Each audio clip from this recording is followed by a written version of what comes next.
जय श्री राधा कृष्ण। कैसे हैं आप सब? अच्छे होंगे और मैं भी अच्छी हूँ।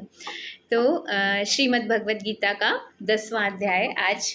अभी तक हमने जो 9वां अध्याय देखा उसमें भगवान क्या बताते हैं? राज विद्या ज्ञान, परम गुह्य ज्ञान, परम गोपनीय ज्ञान श्री अर्जुन जी को देते हैं। और वो ज्ञान जो भगवान ने दिया बहुत ही महत्वपूर्ण है। अगर उस ज्ञान में इंसान अपने को समाहित कर ले तो वो देवत्व की श्रेणी तक पहुंच सकता है। तो जो अब हमारा 10वां अध्याय है उसमें भगवान अर्जुन जी से कहते हैं, आगे जो भगवान ने बताया है पीछे के अध्यायों में भगवान कहते हैं अर्जुन तू पुनः सुन। पुनः क्यों सुन? पुनः ये इसलिए क्योंकि भगवान कहते हैं कि जब तक मन पूरी तरह से हम भगवान में लीन नहीं हो जाता, या जब तक हम पूरी तरह से परमात्मा में अपने को समत्व भाव से समर्पित नहीं कर देते, तब तक जो है मन भटकता रहता है और इसके भटकने की और गलत दिशा में जाने की बहुत ज़्यादा संभावना रहती है। इसलिए भगवान आगे की ही बातों को, जो मतलब पहले की जो बातें की हैं भगवान ने, जो बताया है अर्जुन को, उसी को और आगे बता रहे हैं और विस्तार से कह रहे हैं। भगवान कहते हैं अर्जुन तू ये समझ, जो संपूर्ण पृथ्वी, जो चराचर जगत है, वो संपूर्ण पृथ्वी मुझ में व्याप्त है। और भगवान इसमें कहते हैं योगी की परिभाषा भगवान बता रहे हैं। योगी की परिभाषा क्या बता रहे हैं? जब एक दीपक जलता है और उसको जब हवा उसके पास नहीं आ पाती, उसमें कोई आक्षेप नहीं डाल पाती, जो वो दीपक की लौ एकदम सीधी लौ जाती है, सीधी समग्र भाव में जाती है, तो वो जो मन है वो एक योगी का मन है। योगी का मन क्या है? मुझ में स्थिर है, मुझ में सब तरफ से मान अपमान को सब सहन करके समत्व भाव से जो मुझ में समर्पित हो जाता है वो योगी है। और भगवान आगे कहते हैं कि जब समत्व रूप से मन मेरे में समर्पित हो जाता है इंसान का, तो क्या होता है? मेरी ओर से उसको जो है क्या मिलने लगते हैं?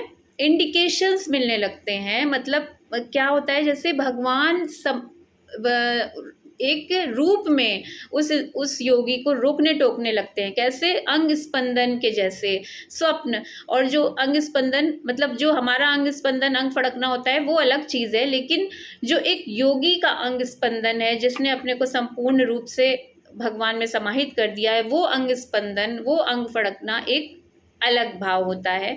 और भगवान इसमें आगे कहते हैं जो साधारण मनुष्य हैं, जिनकी इच्छाएं हैं, कामनाएं हैं, वो जो स्वप्न देखते हैं, वो कामना और इच्छा की पूर्ति के लिए तो वो स्वप्न की श्रेणी में आता है। लेकिन जो योगी है वो स्वप्न नहीं देखते, वो क्या देखते हैं? होनी देखते हैं। और जिसने संपूर्ण रूप से मुझ में अपने को स्थिर कर लिया है, जो ये संपूर्ण रूप से जान गया है कि हर जगह मैं ही स्थित हूँ, हर जगह भगवान स्थित हैं, हर चराचर जगत में भगवान है, तो वो त्रिकालज्ञ बन जाता है, उसे त्रिकालज्ञ ज्ञान प्राप्त हो जाता है। तो अर्जुन जी इसमें कहते हैं भगवान मेरी अभी तृप्ति नहीं हो रही है, मुझे और विस्तार से आप समझाइए, आप संपूर्ण विस्तार से मुझे और समझाइए, मैं आपको समझ नहीं पा रहा हूँ, मुझे और आपको जानना है और विस्तार से आपको समझना है। तो आगे भगवान क्या कहते हैं? अर्जुन के भाव को भगवान समझते हुए अपनी विभूतियों का वर्णन करते हैं। विभूतियों का वर्णन मतलब अपने और विस्तार को भगवान अर्जुन जी के सामने बताना शुरू करते हैं। तो इसमें इसीलिए इस अध्याय का नाम विभूति वर्णनम है। विभूति वर्णन में भगवान क्या कहते हैं? भगवान कहते हैं अर्जुन तू सुन, जितने भी इस धरती पर ऐश्वर्य है, ऐश्वर्य का जो तत्व है, जो एक संपूर्ण ऐश्वर्य का जो तत्व है, वो मैं हूँ। कैसे? भगवान कहते हैं कि अदिति के 12 पुत्रों में मैं विष्णु हूँ, रुद्रों में मैं शंकर हूँ, और भगवत सूर्य की रोशनी, जो सूर्य है उसका प्रकाश मैं हूँ। मतलब भगवान बता रहे हैं कि हर एक चीज़ का जो ऐश्वर्य तत्व है वो मैं हूँ, मुझ में ही सारी चीज़ें व्याप्त हैं। भगवान आगे कहते हैं सेनापतियों में अर्जुन मैं कार्तिक हूँ, गुरुओं में मैं बृहस्पति हूँ, महर्षियों में मतलब उनमें ऋषियों में मैं भृगु ऋषि हूँ, और सर्पों में मैं वासुकी नाग हूँ, पशुओं में मैं मृगराज हूँ, पक्षियों में मैं क्या हूँ, गरुण हूँ। गरुण कैसे हूँ, जब हमारा मन जो है, हमारा मन जब भगवान में समग्र भाव से हो जाता है, समर्पित हो जाता है, तो वही मन भगवान की सवारी गरुण बन जाता है। और उसी मन में जब बुरे विचार या बुरी भावनाएं होती हैं तो वो क्या बन जाता है, सर्प बन जाता है। वही हमारा मन सर्प बन जाता है। गायों में मैं कामधेनु हूँ। कामधेनु वो कामधेनु नहीं कि जिससे कि इच्छा पूर्ति होती है। कामधेनु मतलब इंद्रियां, हमारी इंद्रियां जब वश में है तो वही इंद्रियां हमारे लिए कामधेनु बन जाती हैं, हमारी सारी इच्छाएं पूरी करने वाली बन जाती है कामधेनु। वो इंद्रियां ही हमारी कामधेनु बन जाती हैं।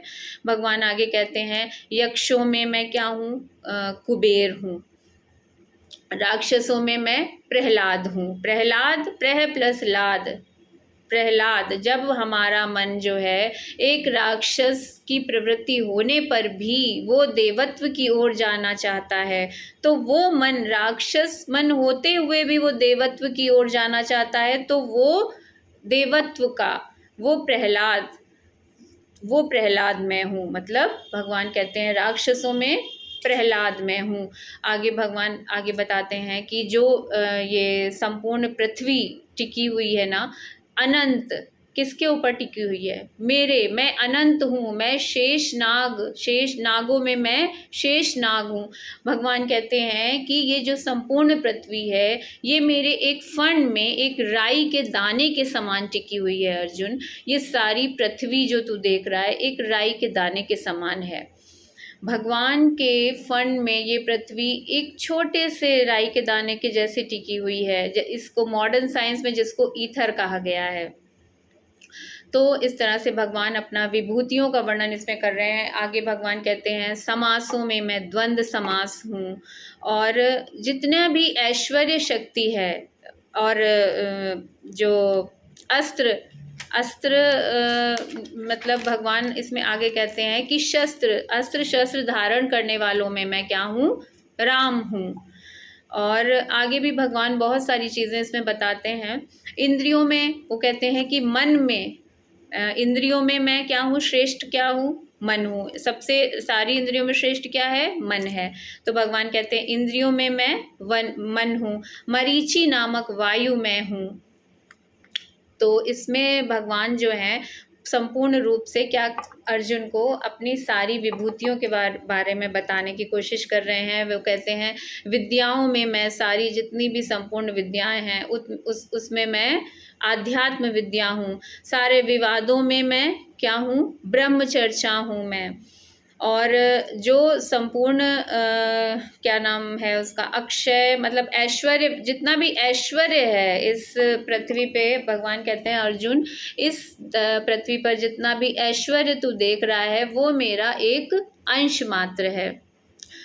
तो ये जो 10वें अध्याय में भगवान अर्जुन को एक अपना विस्तार रूप बताना चाह रहे हैं, और वो अर्जुन को ये बताना चाह रहे हैं कि जब तू संपूर्ण, अर्जुन को ज्ञान देते हुए वो हम सबको ये बताना चाहते हैं कि सब ओर से ध्यान को हटाकर मुझ में समर्पित कर दो। संपूर्ण तरफ से चित्त को हटाकर मुझ में समर्पित कर दो, क्योंकि सारे जगत, संपूर्ण जगत चराचर जगत की उत्पत्ति और अंत मैं हूँ। भगवान कहते हैं कि जीवन मैं हूँ, जन्म मैं हूँ, मृत्यु मैं हूँ और मध्य का जीवन भी मैं हूँ। मतलब आरंभ भी मैं हूँ, मध्य भी मैं हूँ और अंत भी मैं हूँ। तो 10वें अध्याय में भगवान अपनी सारी विभूतियों का वर्णन अर्जुन जी के सामने कर रहे हैं, और अर्जुन जी इसमें और भी बहुत सारे प्रश्न हैं उनके मन में, तो आगे भगवान अभी थोड़ा सा कम ही बताते हैं, क्योंकि 11 अध्याय में उनको अर्जुन जी को अपने संपूर्ण विराट स्वरूप को उन्हें दिखाना है। तो 11 अध्याय में भगवान अपने विराट स्वरूप का दर्शन अर्जुन जी को कराएंगे। तो 10वें अध्याय में ये जो सार है ये यही है कि भगवान 10वें अध्याय में अर्जुन जी को यही बताने की कोशिश कर रहे हैं कि संपूर्ण जगत का जो ऐश्वर्य है वो मेरा एक अंश मात्र है। संपूर्ण चराचर जगत में मैं व्याप्त हूँ, इसलिए सब ओर से ध्यान उठाकर समत्व भाव से मुझ में समर्पण कर देना चाहिए। मन और इंद्रियों को मेरे पर समर्पित कर दो। तो 10वें अध्याय का ये सार जो मुझे समझ में आया मैंने आपके साथ शेयर किया। ठीक है, जय श्री राधा कृष्ण।